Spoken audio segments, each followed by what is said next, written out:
So we figured it was coming. 2 days after a torrential rainstorm hits Greater Cincinnati, hundreds of basements remain full of sewage.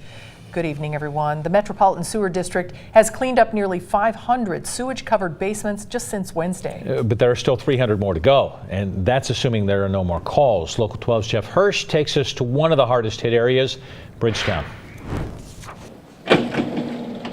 Get ready. The curtain is going up on yucky. I couldn't get very far because I looked down and things were floating.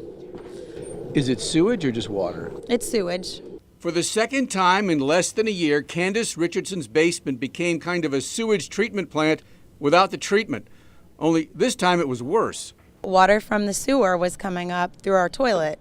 Just kept gushing up. It wasn't stopping. This wasn't just seeping up through cracks in the basement, right out of the toilet. Right out of the toilet. Yeah. A cleanup crew from the Metropolitan Sewer District was on the way. A couple of doors down at Darlene Justice's house, a crew was already there. Lots of stuff Darlene planned to give away now has to be thrown away. So I opened the basement door and I looked down and I could see all this black all over the basement floor. So I knew what had happened. Not just water, sewage, right? Yes, sanitation backup. And there are lots of similar problems countywide. So what we're looking at right now is a live view of every sewer backup response work order that we currently have in the system. Mike Pittenger at MSD says there are two basic problems which can be seen in this cell phone video from Reading. Problem number one, as you see a manhole cover pushed up by water, is the system is old and not designed for so much rain. Problem number two, it's raining more and harder than it used to.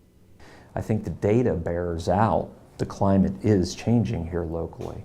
So when people talk about a 10-year storm or a 50-year storm or a 100-year storm, those rules don't really apply anymore.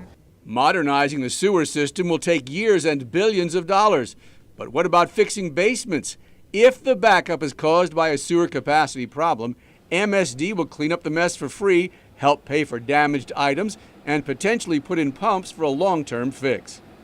I told the folks out here that this story would be on Local 12 News at 5:30. They could watch it if they want to, but Darlene Justice is not going to be able to see it because her TV is one of the casualties.